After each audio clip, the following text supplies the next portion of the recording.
बोलो जयकारा बोल मेरे श्री गुरु महाराज की जय। सौभाग्यशाली प्रेमी गुरुमुखों, हमारे श्री गुरु महाराज जी ने हमारे लिए जो 5 नियम बनाए हैं, श्री आरती, पूजा, सत्संग, सेवा, सिमरन और ध्यान, जो श्रद्धा सहित करे निश्चय हो कल्याण। उसके अंदर भी उन्होंने एक चीज़ खास डाली है, जो श्रद्धा, विश्वास। तो हमें ये 5 नियमों का पालन करना चाहिए। ये क्योंकि देखो, ये सब चीज़ें जो हैं हमें सत्संग के ऊपर जाके मिलेंगी। बाहर इधर उधर अगर हम घूमेंगे, कहीं बाहर ढूंढेंगे, किताबों में ढूंढेंगे तो नहीं मिलेंगी। हमें सत्संग में जाएंगे, वहाँ पे सेवा करेंगे, वहाँ पे सत्संग सुनेंगे, अच्छे लोगों से मिलेंगे, तभी हमें नाम जपने की ताकत आएगी।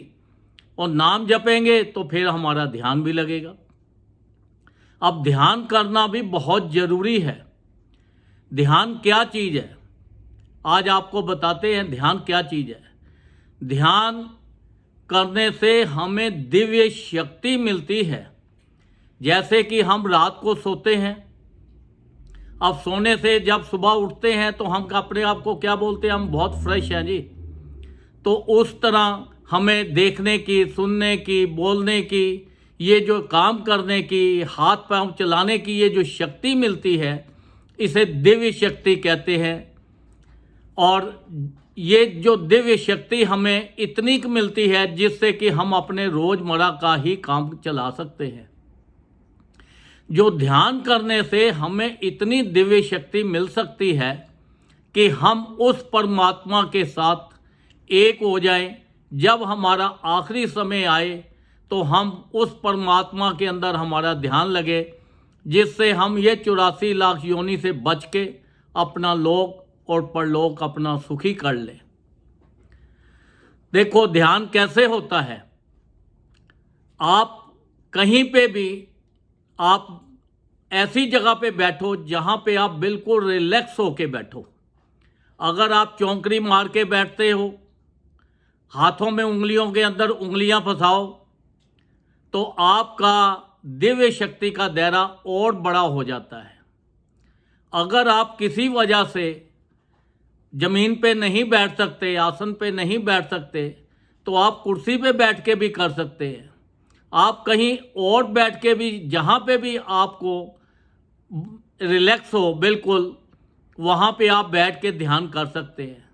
ध्यान करने से पहले हमें अपने शरीर को एकदम ढीला छोड़ना पड़ेगा और सब चीज़ों से हमें एक मन को एकाग्र करके, क्योंकि आंखें जो हैं हमारी, ये दिमाग का एक द्वार है, बुद्धि का द्वार है। तो इसलिए हमें ये आंखें बंद करके ही बैठना पड़ेगा।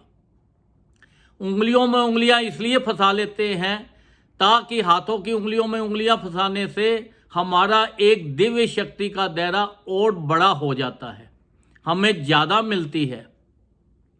जैसे हम रिलैक्स होके बैठे, अपना हमें कोई मंत्र का जाप नहीं करना, किसी चीज़ को नहीं सुनना, बस अपना एक ही ध्यान लगाना है। 2 आँखों के बीच में जो हमारा मस्तक है और हमारा जहाँ श्वास चलता है, ये श्वास को हमने ज़बरदस्ती नहीं लेना। ये श्वास को बिल्कुल ढीला छोड़ दो, इसको प्रकृति के ऊपर छोड़ दो। जैसे आप अपने ध्यान लगाएंगे, आपने ध्यान इस श्वास के ऊपर लगाना है। जैसे आप लगाएंगे, इसको चलने दो चलने दो, बिल्कुल धीरे करते करते करते करते ये श्वास आपका बहुत छोटा हो जाएगा। जब ये छोटा हो जाएगा और ये श्वास के साथ फिर आपके ऊपर दिव्य शक्ति की बौछार शुरू हो जाती है। जब वो दिव्य शक्ति हमें मिलने लगती है तो हमारी शरीर के अंदर बहुत सारी प्रतिक्रिया होनी शुरू हो जाती है। तो हमारे मस्तक के ऊपर ऐसे लगता है जैसे एक तेज आ गया हो, रोशनी आ गई हो, क्योंकि ये दिव्य शक्ति से ही मिलती है। और जैसे जैसे हम करेंगे वैसे वैसे हमारा दिव्य शक्ति हमें ज़्यादा मिलती जाएगी। और हमारा जब आखिरी टाइम आएगा तो हमारा ध्यान जो है उस परमात्मा में लगा होगा और ये जो नाम है ये अपने आप चलता जाएगा। नाम का इसलिए संत महापुरुष कहते हैं नाम जपो ध्यान करो, क्योंकि नाम जपने से ही आपका ध्यान लगेगा। जैसे ही वो ध्यान लगेगा तो नाम अपने आप चलेगा। तो जब आखिरी टाइम आएगा तो हमारा शरीर उस जोत के अंदर जोत मिल जाएगा, ताकि हमें इस संसार के भी सारे सुख मिलेंगे और परलोक के भी हमें सारे सुख मिलेंगे। ये दिव्य शक्ति जो एक ऐसी चीज़ है, ये हर इंसान को नहीं मिल सकती। इसके लिए आपको प्रैक्टिस और मन को एकाग्र करना पड़ेगा। ये जो मन है हमारा, इसके अंदर इतनी चीज़ें भरी हुई हैं। जैसे ही आप भजन में बैठोगे, ध्यान करोगे, तो इसके अंदर सैकड़ों किस्म की चीज़ें आपके पास आ जाएंगी। कोई बिजनेस की आ जाएगी, कोई बचपन की आ जाएगी, कोई व्यापार की आ जाएगी, कोई और चीज़ें आ जाएंगी। फालतू की चीज़ें बहुत सारी इसके अंदर घूमती हैं। तो हमें ये चीज़ों को दूर भगाना है। दूर भगाने के लिए हमें अपने श्वासों के ऊपर ध्यान देना पड़ेगा कि हमारे श्वास कैसे चल रहे हैं। और इससे जैसे जैसे हमें प्रैक्टिस करते जाएंगे, हमारी प्रैक्टिस बढ़ती जाएगी और वैसे वैसे हमारा ये श्वास के ऊपर ध्यान चला जाएगा और हमारी दिव्य शक्ति बढ़ जाएगी। मन का हमारा एकाग्र हो जाएगा, तो फिर हमारा लोक भी सुखी हो जाएगा और परलोक भी सुखी हो जाएगा। फिर हमें उस परमात्मा से मिलने से कोई भी हमें रोक नहीं सकता, क्योंकि संत महापुरुष तो हमारे ऊपर कृपा करके हमें एक रास्ता बताते हैं, नाम देते हैं। उनके दर्शन करने से मात्र से ही हमारे कई जन्मों के पाप कट जाते हैं, क्योंकि जो संत महापुरुष होते हैं ये साक्षात भगवान का ही रूप, क्योंकि भगवान तो निराकार है, तो ये साकार रूप में अपने दर्शन देते हैं। मनुष्य देह धारण करके हमें नाम देते हैं, अपने दर्शन देते हैं, हमारे ऊपर इतनी कृपा करते हैं ताकि हमारा लोक और हमारा परलोक सुखी हो जाए। ये जो हमारे बॉडी चल रही है, जितने हमारे हाथ चलते हैं, आंखें चलती है, मुंह चलता है, ये सब दिव्य शक्ति से मिलती है। जैसे जैसे ये दिव्य शक्ति हमें ज़्यादा मिलेगी, हमारे शरीर के अंदर कोई भी बीमारी नहीं रहेगी।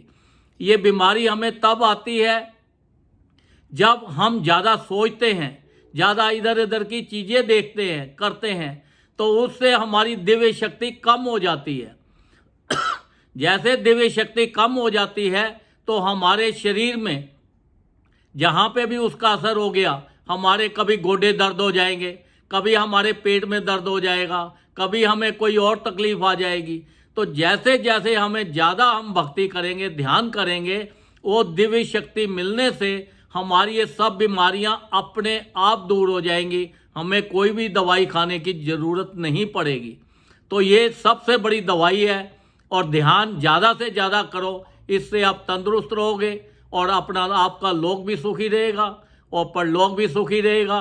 जब आप शरीर छोड़ोगे तो उस परमात्मा के अंदर लीन हो जाओगे और आपका सब तरह से कल्याण होगा। और संत महापुरुषों को भी बहुत प्रसन्नता होगी कि उन्होंने नाम दिया। हमारे गुरुमुख जो हैं नाम जप के ये 84 लाख योनि से बच के, अपने दुखों से बच के और उस सीधा परमात्मा के साथ लीन हो गए। बोलो जयकारा, बोल मेरे श्री गुरु महाराज की।